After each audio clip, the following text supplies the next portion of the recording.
Hello everyone, I've got a recording from Allum Bokhari, a Liberal Democrat Breitbart columnist, after he did a video interview with KOMO, which is a local news station in Seattle, USA. I'll start by playing you the 5-minute segment on Gamergate that they aired, and then I will let you listen to the full interview that Allum did. It's very interesting, and I'd like to thank him profusely for sending me this information and allowing me to put this out there. But not only that, I'd like to thank him for fighting the good fight.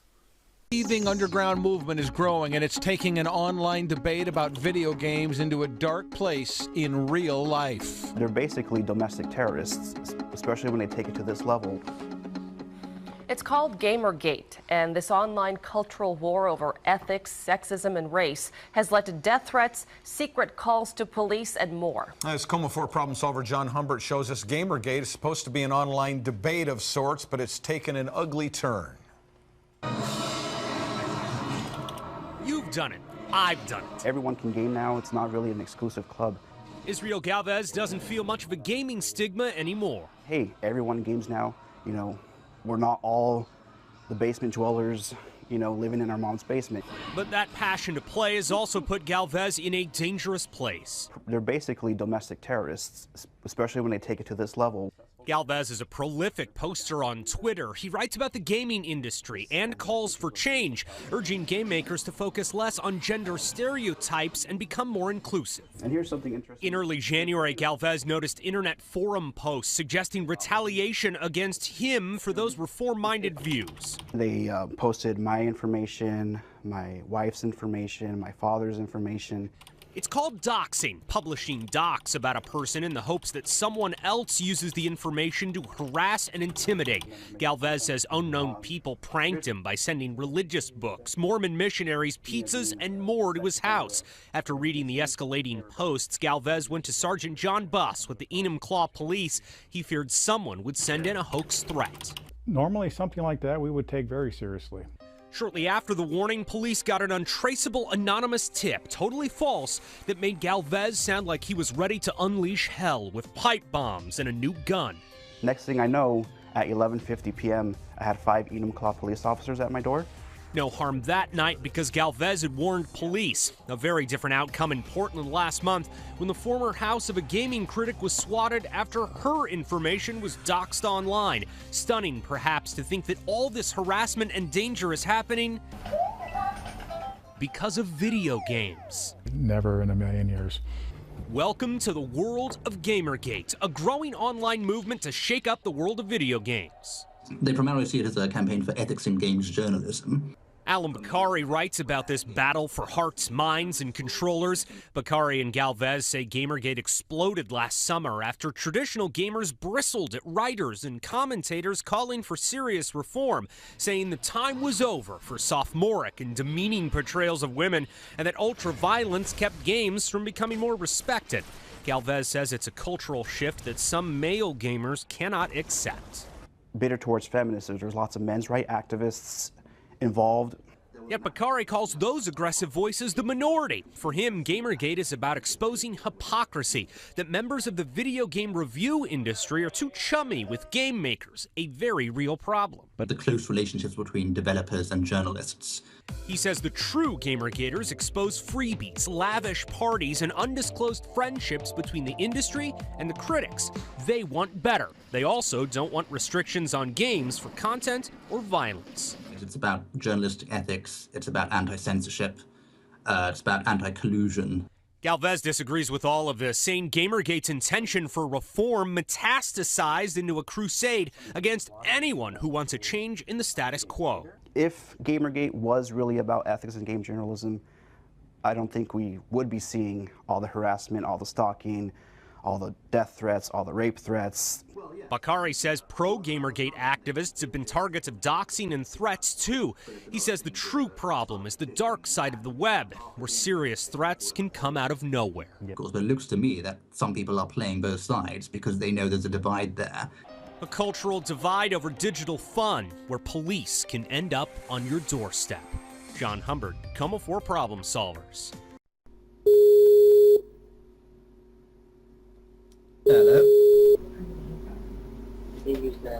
Oh, Hi there there. we go.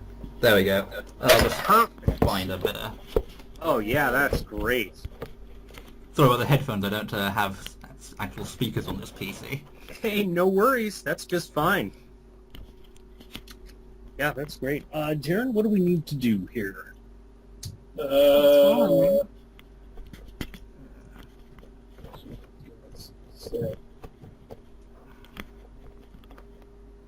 that all right? Yeah, that should work. Awkward angle. Okay. So, how can I help you with Gamergate? Well, I think once we get, okay, cool. So we are rolling and all good to go. Yeah, there we go. So just so we've got it, can you say and spell your first and last name? It's Allum Bokhari, so that's Allum Bokhari.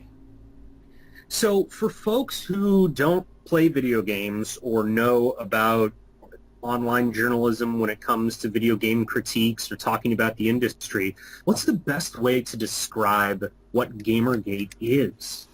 Well, I suppose there are two interpretations of it, depending on sort of what side of the controversy you're on. And many in the press have interpreted it as a kind of sort of harassment campaign against particular critics, especially women critics. I think Gamergate people themselves, they see it as something quite different from that. They see it as a multiplicity of things. They primarily see it as a campaign for ethics in games journalism. They've been drawing attention to various failures of the gaming press. I mean, much of the gaming press is quite amateur, so you'd expect there'll be some failings, and they found quite a few, like particularly the close relationships between developers and journalists.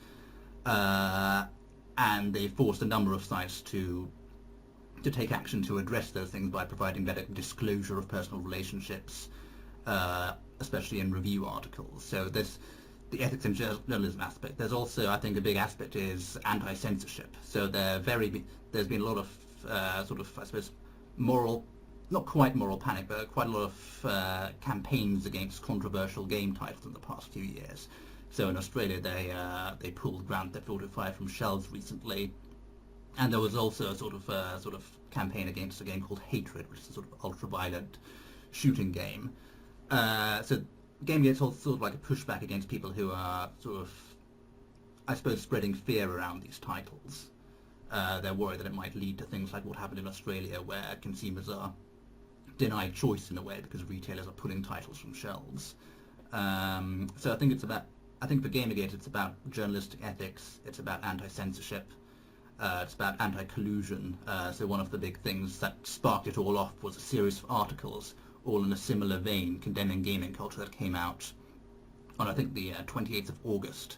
And they all seem to say the same thing, that gaming culture was in need of reform, was bigoted, was right-wing even, and this was spread out across almost every major gaming outlet. And so this led to suspicions of collusion between different editors and different publications sort of working together to push one single message. And this suspicion was later sort of proven in a way by the emergence of a mailing list where games developers and games journalists were all in a single mailing list, just sort of discussing what to cover and what not to cover.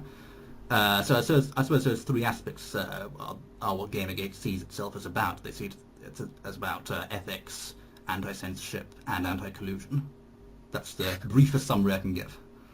When it comes to actual gameplay and the issues at hand, that there has been in the last few years a change in attitude of what games are, how people interact with them, what they mean. You look at Heavy Rain, for example, those early games during the last generation of a dad running around trying to save his kid. That it kind of changes the narrative of what games are as opposed to just Call of Duty shooters. Oh, yes. Big-chested, dead or alive. Absolutely. I mean, there's been a huge flowering of independent games, especially through Steam's greenlight system. But I don't think Gamergate, from what I've seen, Gamergate isn't really opposed to sort of indie art house games. I mean, they sometimes take the piss out of some of them, which are a little pretentious, like Gone Home. That seems particularly pretentious by a lot of gamers, but they don't want to get rid of them, and I think they're certainly quite supportive of a number of indie titles who don't meet the traditional traditional formats. Like, so there was a game called Seedscape, which is basically a farming simulator. It was created by a female game developer called Jennifer Dorr. I'm not sure if you're familiar with her, but she's a big supporter of Gamergate. And this was not a violent game. It's, like I said, it's a farming simulator, and Gamergate gave huge support to her and her project, which was then greenlit, which is greenlighting is a system used on Steam, which is the main distributor, the main digital distributor of video games on the internet. And Gamergate essentially rallied around to ensure that her title was greenlit on the platform, which means it's going to be taken forward by Steam to be released to the public. So I don't think they're really opposed to independent games at all. That's a misconception. The issue of kind of changing the tone of it, though, seems to be one of those either kind of side aspects to it or where the trolls come in. How did they get attached to it, of going after social justice warriors and all of this, and still being, in a way, associated with Gamergate? How did all that happen? Well, we have to separate, anti-social justice warriorism, I suppose, from trolling. By trolling, I assume you're talking about the nasty death threats, the doxing, and all of that, I assume. Mm-hmm. Yeah. Right, well, I think we should probably separate, social justice warriors from doxing and harassing and trolling, because you can be opposed to sort of this extreme, what some gamers see as sort of an extreme progressive ideology, and you can be opposed to that quite politely, and you don't have to be a troll to oppose that, right? As for the doxing, the harassing, and the swatting as well, I assume you'll explain swatting later. It's when people on the internet give a hoax call to an emergency service and they come round the victim's house. It can all get quite dangerous. That no one knows where that really comes from. It's always come from anonymous people, and it's been targeted at both sides. One of the real failings of the media is that in covering Gamergate, they haven't really covered what's happened to both sides. I gave it a little bit of coverage on TechCrunch, but from the very beginning, there have been anonymous threats, death threats, really quite serious death threats. There've been swatting, like the first swatting incident that was reported in the mainstream press, at least, was in I believe in December or January. That was the first that was reported, and it was made against someone called Grace Lynn, who was initially supportive of Gamergate and then turned against it. But that wasn't the first swatting incident that occurred. There were 3 more that occurred way before that, in October and November. There was an attempted one against Mike Cernovich, who was a lawyer who advised Erin Guioni, who's sparked off Gamergate to some extent. There was another one against someone called Margaret Gell, who's also a supporter of Gamergate, and that involved armed police. And there were 2 others, 2 anonymous supporters of Gamergate. Most recently, a prominent female supporter of Gamergate was forced off Twitter after a family was threatened and her personal details were posted online. She's called Lizzie F. There's a huge list of, Gamergate supporters who've had doxing, who've had death threats, who've had all sorts of things happen to them, and hasn't really been given much coverage in the press. And the general assumption is that it's all been coming from Gamergate, but all of these threats, all of these doxings, all of this online harassment has tended to come from anonymous sources. But who don't seem to be affiliated to either side. They seem to be attacking both sides.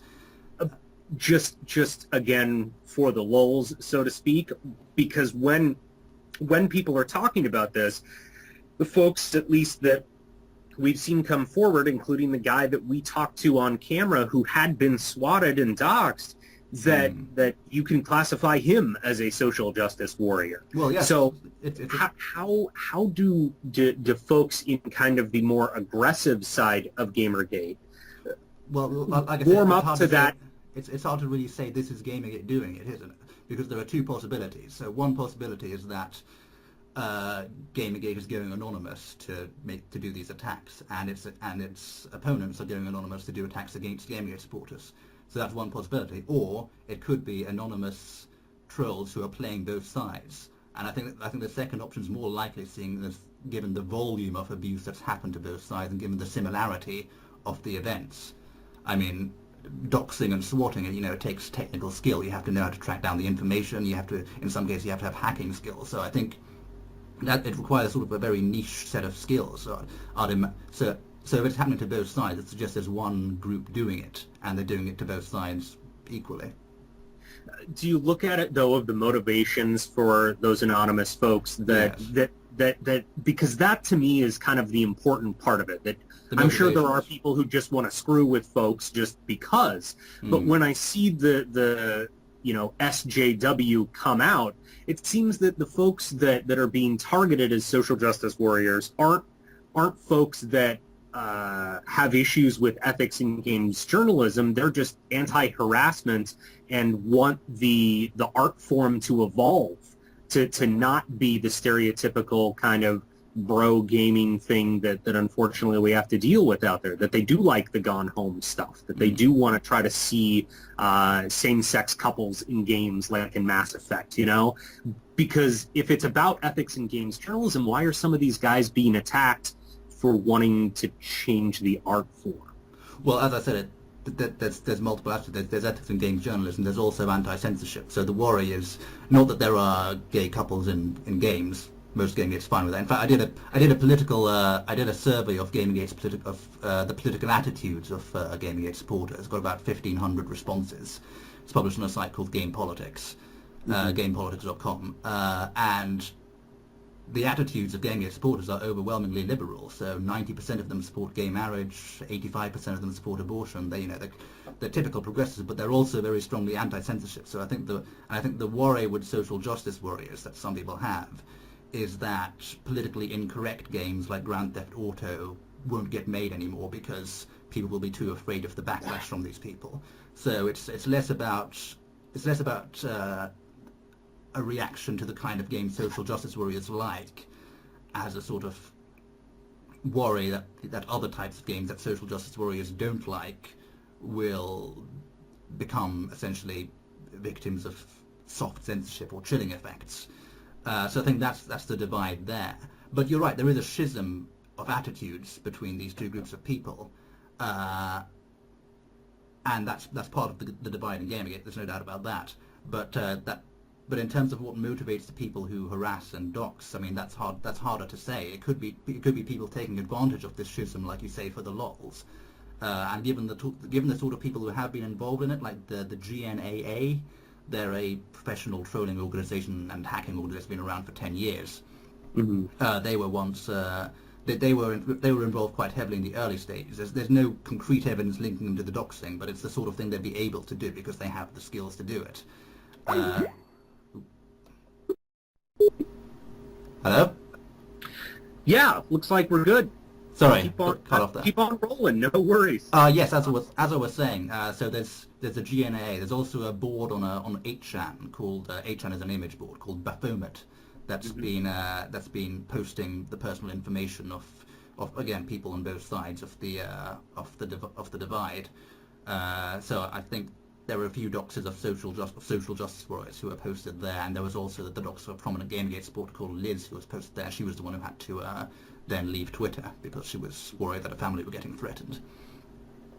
So it looks to me, I mean, you can't say this conclusively, of course, but it looks to me that some people are playing both sides because they know there's a divide there, and they know they can generate a huge media panic about it. It's something that they've done before. I mean, I mentioned the GNAA.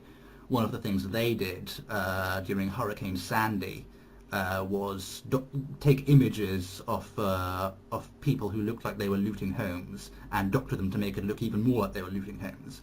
And they put that out on the internet. It was then picked up by the press to say, oh my God, there are lots of African Americans looting homes. But of course, they were just doctored, photoshopped images. So they quite like the professional trolls of the internet quite like generating media panics and exploiting social divides. So it wouldn't surprise me at all if that's what they were doing here.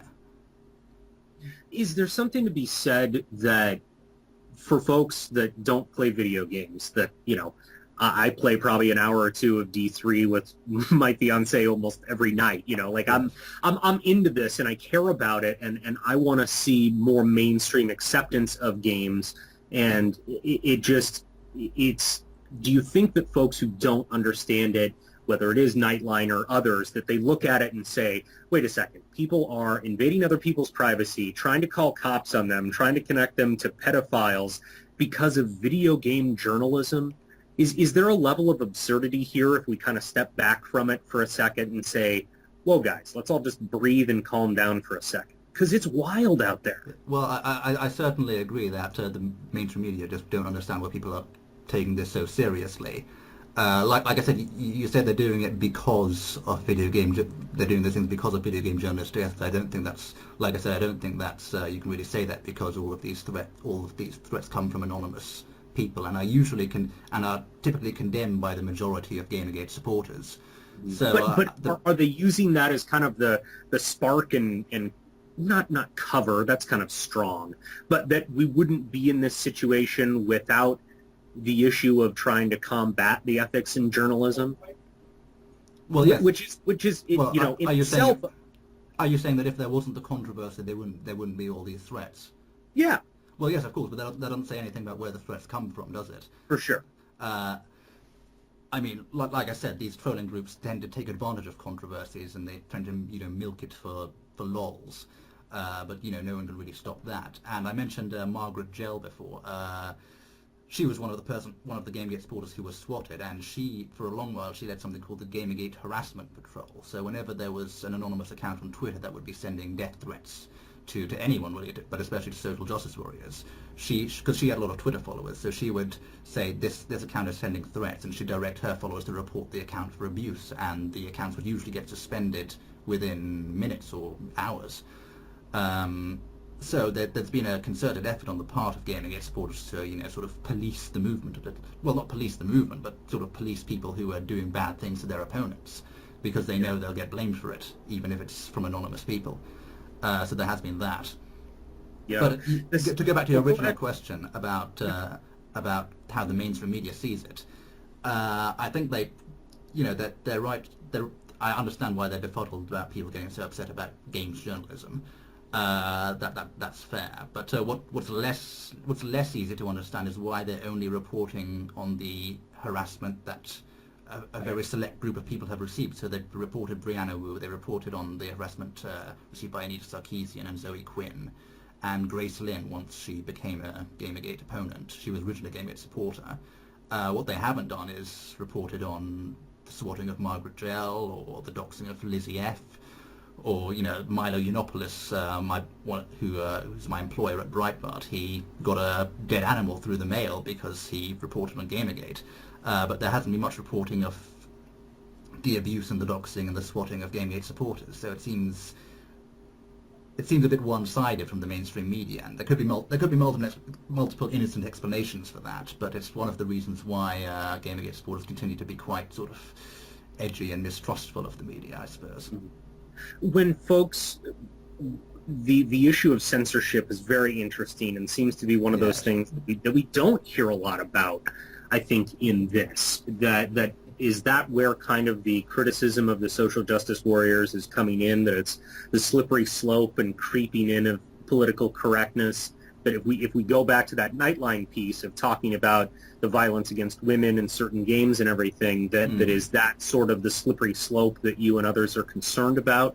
Well, it is time to start banning those or restricting what people do, too much blood in games and all of that. Is that part of the concern? Yes, I think for Gamergate supporters it is part of the concern, definitely. But I think they look at things like the Australian ban on GTA 5. They look at things like there was a petition to take down this hatred game, like I said. They look at things like that. They look at developers being forced to, change their artistic designs because there's a petition against them. They look at things like that, and they see, people trying to base what they see as politically motivated people trying to control the artistic direction of games. And I think there's definitely a reaction against that. But like I said, you have to differentiate that from opposing games like Gone Home, because I think lots of Gamergate people take the piss out of Gone Home, but I don't think you get many of them to say, well, it shouldn't exist or there shouldn't be more games like that.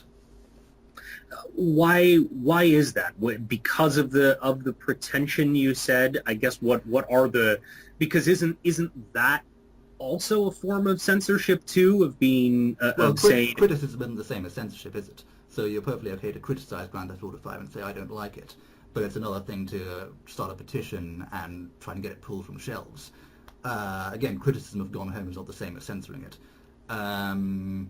I think the reason Gone Home became such a iconic dividing line, I suppose, between gamers and social justice warriors is because of the way it was lauded in the press and given 10 out of 10 reviews by a lot of these gaming outlets who were increasingly becoming very friendly to sort of political activists. And I think they just saw all those reviews and they realized, well, and they just thought, well, this is clearly a sacred cow, and it's always fun to take the piss out of sacred cows. I think that's what caused the reaction there. But like I said, they're not really opposed to indie games as a whole. I think that one became a particular source of mockery and fun.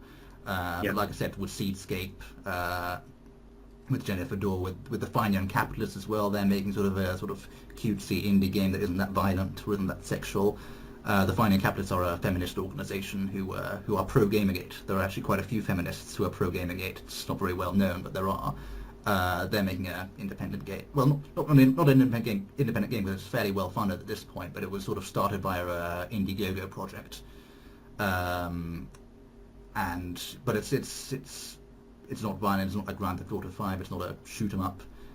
So yeah, I mean, I don't think there's an opposition to games like this existing or more of them being made there, but there is a worry that people who care very passionately about progressive politics and social justice are taking a very hostile attitude towards games like Grand Theft Auto 5 to the point where they're being pulled from shelves. Is there an interesting sort of corollary, though, that if folks are trying to silence those folks who are calling for changes in the system or calling for bans, that by using doxing and swatting, that they're in a way trying to censor folks who are critics of too much violence and too much sex? Well, I can see why you'd think that if you believe that Gamergate is responsible for all the doxing and all the swatting, that would look like... Not saying that it's responsible for all of it, but there's got to be some folks who say, oh man, here's this person trying to shut down my favorite game. I love again, I've played Grand Theft Auto. I love it. It's fantastic. It's an interesting direction for gaming to go, but I see why some folks don't like the treatment of women and don't like the violence. I understand that. But there's got to be at least some small percentage of folks who want to go after those, bleeding heart, soft core folks who think it's ridiculous that this game exists and doxing them accordingly. You see it on those forums. Are they being hypocritical? Well, like I said, I mean, you can't really say that Gamergate is doing this. For all the Gamergate supporters I talk to, unequivocally condemn doxing and swatting and anything of that nature. Like I said, if you believe that gamers are responsible for it, then yes, it would look like a silencing tactic. But I don't think gamers are really doing it. To be fair, I think trolls who like doing this to lots of different people or to anyone who has a strong reaction to it or to anything that would generate media headlines for the lols. I think those are the types of people who'd be more inclined to do it. I think even if I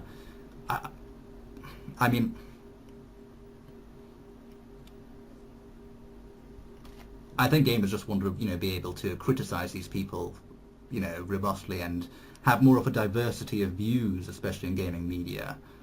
There was a sense before Gamergate that gaming media was sort of universally in favor of social justice, and I think gamers would like to see more diversity of criticism and more tolerance of criticism, I suppose, is a better way of putting it, of these sort of people, without being accused of being all sorts of things like racist and misogynist and bigoted and reactionary and all that sort of thing. And I think Gamergate sort of largely got that now. We've had the Escapist, who's been taking a much more pro-freedom route recently. Their main commentator has been increasingly someone called Yahtzee Crocial, been very vocal on it. Total Biscuit, one of the leading YouTube commentators, has becoming more vocal on it. So I think they have got that diversity of viewpoint. But I don't think it's really about shutting people down. Is there something to be said that on either side of this debate, if someone sticks their neck out and is out there championing a cause on either side, that they can become a target? Oh yes, absolutely. There's no doubt about that. Like I said, Milo Yiannopoulos is one of the heroes of Gamergate. He's had a syringe with a weird substance posted through his letterbox. He's had a dead animal in the mail. He's he's had all sorts. He had his phone number posted online, but I think that was something to do with something else. But yeah, he's had all sorts of harassment, and obviously the other side have as well. Brianna Wu and Issa Sarkeesian and Zoe Quinn. There's no doubt about that. But the real thing we have to be careful about is where are these threats coming from? Can we verify their origin? No one's actually been arrested yet, so we don't know. We still don't know who these people are. All we know is that it's happening to both sides. Do you truly believe that it's just trolls involved in this and they just want to mess with anybody, no matter where they're coming from? Do you truly believe that? It's impossible to know for sure. We can't say either way conclusively. Like I said, one possibility is that the people doing the threats are motivated by their dislike for the other side. The other possibility is that it's third-party trolls. The involvement of groups like the GNAA and Baphomet would suggest it's third-party trolls, but you can't really say that conclusively. But equally, you can't say conclusively that it is Gamergate or it is anti-Gamergate, because, like I said, we just don't know. Mm-hmm. Is there a way to slow this down, to do something about this, whether it is legislation or police or something else entirely, self-policing in the community? Is there any way to slow this down? Well, I think well, it depends what you're asking there. Are you saying what will stop people from posting on the Gamergate hashtag? What will stop supporters of Gamergate from taking this view that there's a massive problem out there that needs to be fixed? Or are you saying what will stop the death threats and the doxing and the swatting? The second part. The second part. Right. Yeah. I mean, I think, again, that any sort of rational gamer would say, yeah, collusion in the press and too many freebies and, oh, hey, you know, here's this giant party we're throwing and things like that. I mean, that's all relatively pretty nasty stuff to do when you're talking about reviewing games. But as far as taking it offline, you know, having doxing or things like that, is there anything that can be done to try to minimize that real life harm?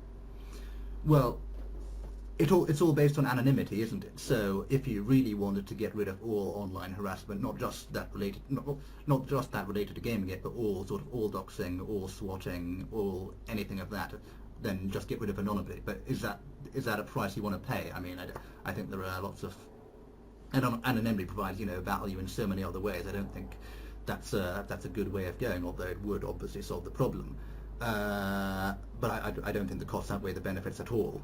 I think possibly, you know, police might get better at, you know, tracking down these people, but they obviously have questions of resource to deal with, and are these threats really credible, or are they just trolls trying to get a rise out of people? There's that issue as well. But in terms of the community, I think the community universally condemns this sort of behaviour, and if some people are saying the community needs to change its attitude, well, the community already condemns the behaviour, so there's not much attitudes to change there, as far as I see it. Mm-hmm. Is there anything else that you wanted to touch on, or anything else that you wanted to share that we didn't get to, or? Yeah, well, I sort of wanted to ask the question that you almost asked but didn't, which is what could end Gamergate. I think what could end Gamergate... Oh, that was definitely not what I was asking or what I was trying to get to. Absolutely not. No. No, but no. I'd like to answer. I'd like to, you know, address that issue anyway, because it's quite an interesting question. That if folks, you know, use the Stop Gamergate hashtag, for example. Well, no, that won't stop it. That, if anything, makes them even more determined.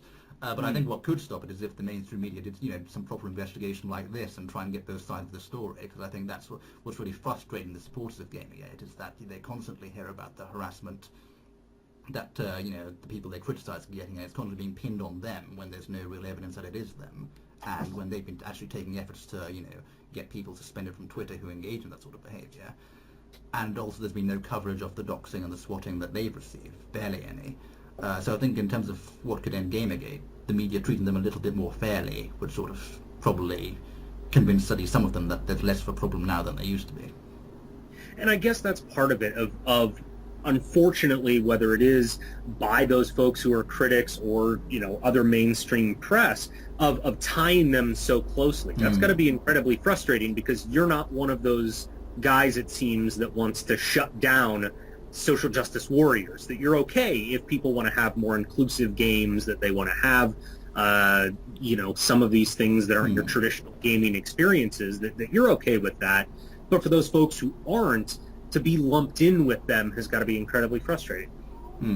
Well, yes, and another thing they want is they also want to be able to take the piss out of Gone Home without being accused of being a misogynist or a homophobe, which was an issue as well. There were lots of character assassinations prior to Gamergate. There was Brad Wardell, who's the CEO of Stardock Corporation, who makes lots of strategy games. He had a horrific character assassination.